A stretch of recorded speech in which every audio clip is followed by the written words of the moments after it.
کبھی کبھی انسان کو آئینہ دیکھنے سے پہلے اپنے اندر جھانک لینا چاہیے، کیونکہ شرمندگی صرف گناہ پر نہیں، کبھی کبھی وہ انسان بھی شرمندہ ہوتا ہے جو جیتے جی کچھ سیکھتا نہیں، نہ سوچتا ہے نہ سمجھتا ہے، اور پھر بھی سمجھتا ہے کہ بس وہی سب کچھ جانتا ہے۔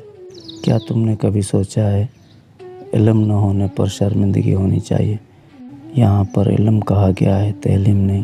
علم ہر کسی کے پاس ہو سکتا ہے، چاہے اس کے پاس تعلیم ہو یا نہ ہو۔ علم کی معنی جاننا ہے، سوچنے کی صلاحیت نہ استعمال کرنے پر شرمندگی ہونی چاہیے۔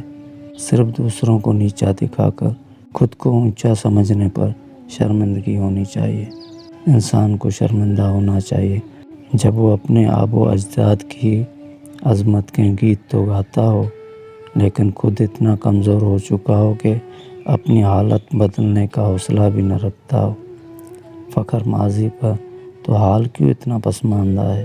تاریخ کے ورقوں میں روشنی تلاش کرنے والوں، کب تک اندھیرے حال سے نظریں چراؤ گے؟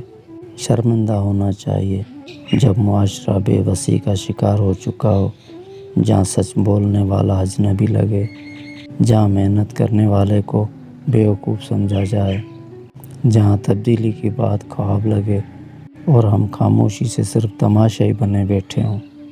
یہ شرمندگی اصلاح کا پہلا قدم ہے۔ یہ احساس بیداری کا پہلا دروازہ ہے۔ جو انسان خود کو بہتر سمجھنا چھوڑ دے، وہ بہتر بننے لگتا ہے۔ علم حاصل کرو، سوچو، سمجھو، سیکھو، اور سب سے پہلے خود سے سچ بولو۔ تبدیلی کتابوں میں نہیں، دلوں میں ہوتی ہے، اور معاشرہ بدلتا ہے جب انسان خود بدلتا ہے۔ اگر تم آج شرمندہ ہو اپنے حال پر، تو سمجھ لو تم جاگ گئے ہو، کیونکہ جو جاگتا ہے وہی بدلتا ہے، اور جو بدلتا ہے وہی دنیا بدلتا ہے۔ سچ وہی ہے جو دل کو جگا دے۔ زندگیستان جہاں خاموشی بولتی ہے۔